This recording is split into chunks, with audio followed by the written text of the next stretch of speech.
What's good? It's Fevir.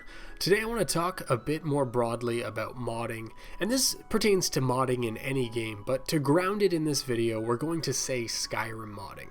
It's not that I think that the concept is misunderstood, I just think that it might be a little bit underthought about.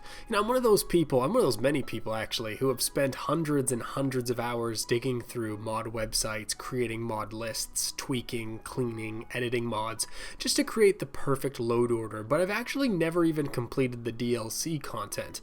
I have spent most likely 40 to 50 times as much time modding as playing the game, and a buddy of mine was teasing me about this, and I had a really hard time defending it. But in the spirit of this series, I want to try to explain what's good with Skyrim modding, as I feel that my time in the mod scene has actually altered the way I play and think about games in a very positive way. Now, on a very basic level, modding is very straightforward. You are altering or doing some type of modification to your game in a one-to-one fashion. I want to add armor from a different game into this one. I want to increase the amount of enemies. I want to give myself unlimited gold. It's very transparent. Now, Skyrim being a single-player game means that any change is to your own taste since you're the only one who's going to be playing it. It also is very deliberate. Any mod is a conscious choice. Nothing gets changed unless you specifically look to change it. And this leads to a very cool outcome where between players, mod lists are as unique as fingerprints, and it would be very rare to find two players with the exact same mod list. This on its own pushes in your face how diverse people's tastes are. But it goes further because mods on modding websites display how popular they are and have running comment chains, and one of the most humbling things to me was seeing mods that were being raved about that I could never enjoy or I saw no point in. For instance, there's this mod, Journal of the Dragonborn, that has over 100,000 users, and it's included in a lot of people's must-have mods. What it does is it puts a journal in your inventory that you can write in and record your journey. That's it. Nobody sees it. It's a diary. You're writing to yourself to write to yourself, and it is a very popular mod, and even now I think that its popularity is batshit crazy and that the mod has no point. But in the modding scene, you are constantly uncovering things that show you that your taste isn't the end all be all, and things you think are the coolest ever might not be the popular opinion. The mod scene constantly reminds you that your bubble of interest isn't all encompassing, and it helps break you away from that line of thought where if you don't like something then it must be bad.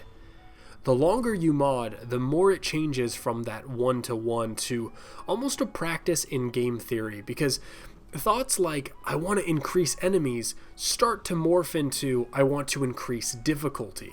But because you need to make deliberate changes and choices for mods, the term difficulty isn't enough. You need to define it more thoroughly for yourself and then start working towards a more specific goal. You have to think about difficulty in a much different way. What combination of higher enemy HP, lower personal stats, more enemies, rarer resources, more expensive items at shops, unleveled enemies, perk modifications, what combination of all this stuff works for you and your definition of difficulty?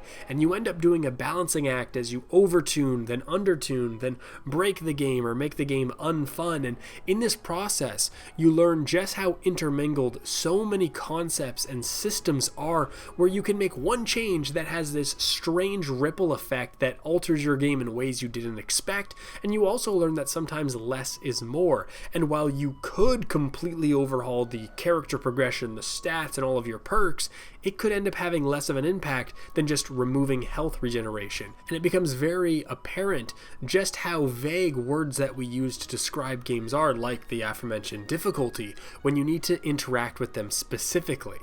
This forces us to personally define our parameters for so many of those vague labels like difficulty, fun, immersive, rewarding, or good, and opens our eyes to how little those words actually mean. Their meaning is conversational at best.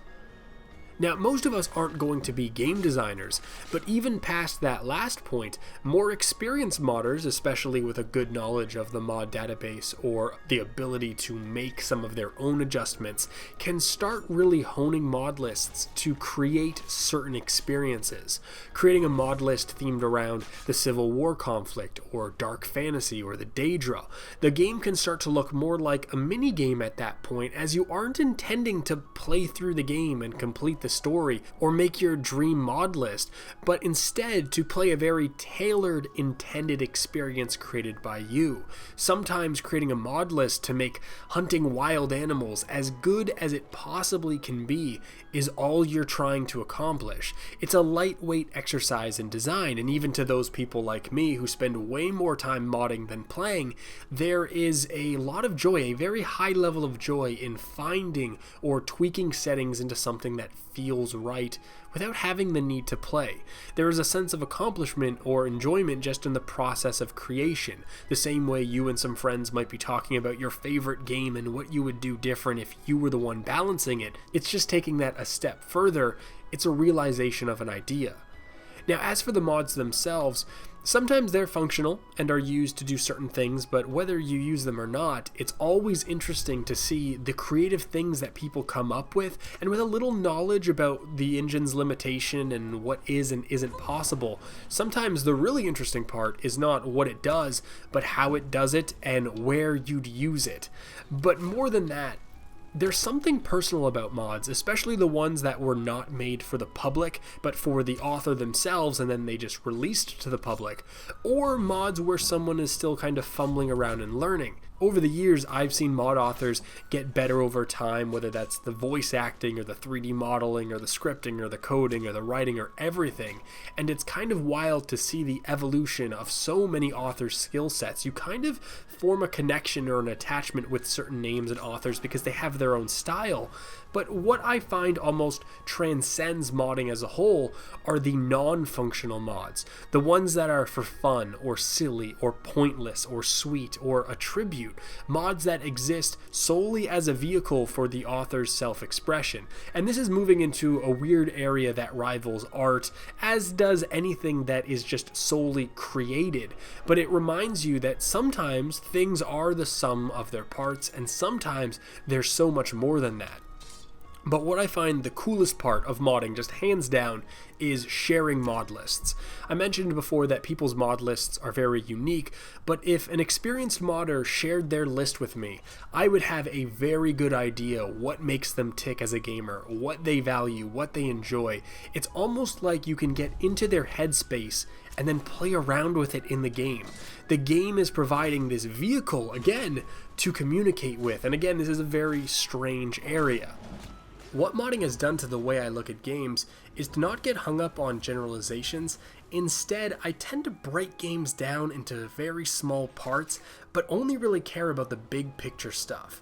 And this is because I've been paying attention to Skyrim for years now, not as a complete game, but as a collection of mods where every feature, every system, every value is its own mod, its own thing to be evaluated. And because different mod authors will mod the same thing, you usually don't have better or worse, you just have different versions. And so you analyze these small pieces and you're saying, why is it this way instead of that way? But you're still not looking at good or bad. You're wondering, who, what player, what playstyle is this meant for? And then you kind of zoom out to the big picture and you say, what are they trying to accomplish? And do these small pieces enforce that? And that's why I've always been so adamant. You've probably heard me say it. I love when games do their own thing. I love when a game knows what it's trying to do, and the design that you find throughout the game is enforcing that. And that's why even if I don't like a game, I can be insanely positive about the design of a game or just be impressed by it. I hope this kind of makes some type of sense, and it might shed some light onto how I review or look at games when I do. And I hope that I kind of explain why people can spend so much time modding but then never play the game anyway and not just be crazy. Until next time, this is Fevir.